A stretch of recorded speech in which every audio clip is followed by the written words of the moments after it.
ఎందుకంటే చాలామంది, కోట్లాది మంది ఈ రాష్ట్రంలోనూ, ఈ దేశంలోనూ, ప్రపంచంలోనూ లక్షలాది మంది శ్రీ వెంకటేశ్వర స్వామికి భక్తులు ఉన్నారు. మరి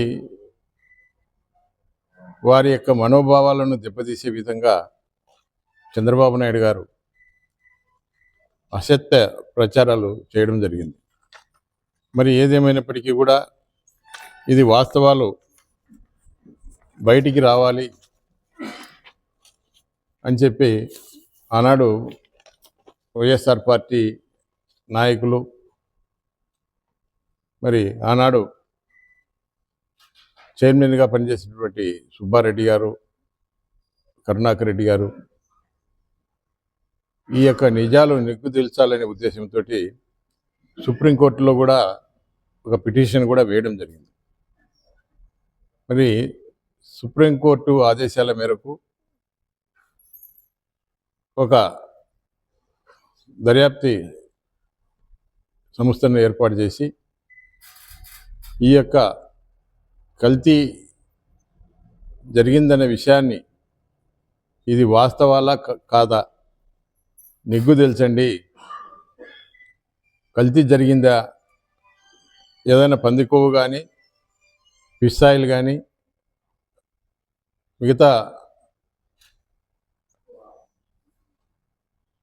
విష పదార్థాలుగా ఏమైనా దాంట్లో కలిపారా అని చెప్పి మరి సిట్టు, అదేవిధంగా కేంద్రం నుంచి కూడా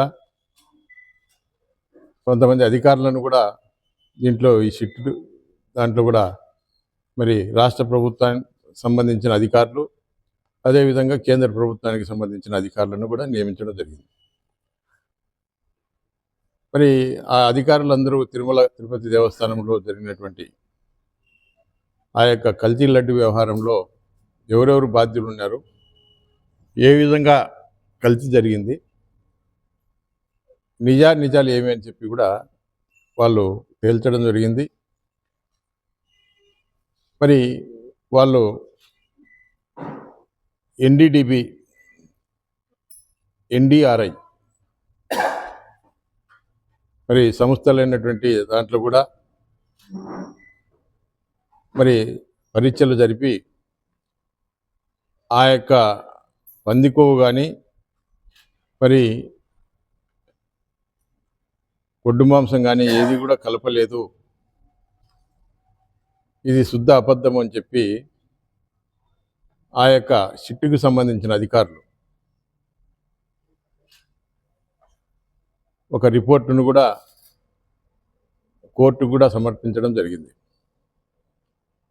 మరి ఆనాడు దేవదేవుడైనటువంటి వెంకటేశ్వర స్వామి మీద, లడ్డు మీద నిందలు వేసి ప్రజల యొక్క మనోభావాలను దెబ్బతీసి ప్రజలు కూడా ఇంత అన్యాయం జరిగిందని చెప్పి ఒక చేసే విధంగా ఆనాడు చంద్రబాబు నాయుడు గారి ద్వారా వచ్చినటువంటి ఆ మీడియాలో వచ్చినటువంటి వార్తలు మరి సంచలనాన్ని కూడా కలిగించడం జరిగింది. ఏదేమైనప్పటికీ వాస్తవాలు బయటికి రావడం జరిగింది. వాస్తవాలు బయటికి వచ్చిన తర్వాత మరి వైఎస్ఆర్ పార్టీ కూడా మరి ఈ యొక్క పాప ప్రక్షాళన జరగాలి, ఎందుకంటే వెంకటేశ్వర స్వామి మీద నీలాప నిందలు వేసి రాజకీయంగా లబ్ధి పొందాలని చెప్పి ప్రయత్నం చేసినారు. కాబట్టి చంద్రబాబు నాయుడు గారు కానీ, నారా లోకేష్ కానీ, పవన్ కళ్యాణ్ కానీ ఎవరైతే కల్తీ జరిగింది లడ్డులో అని చెప్పి ప్రచారం చేసినారో వాళ్ళందరూ కూడా క్షమాపణ చెప్పాలని చెప్పి మేము ప్రతి గుడి దగ్గర కూడా టెంకాయలు కొట్టి వీళ్లకు తగిన శాస్తి జరగాలని చెప్పి మేమందరం కూడా దేవునికి మొక్కుకోవడం జరిగింది. నిన్నటి దినము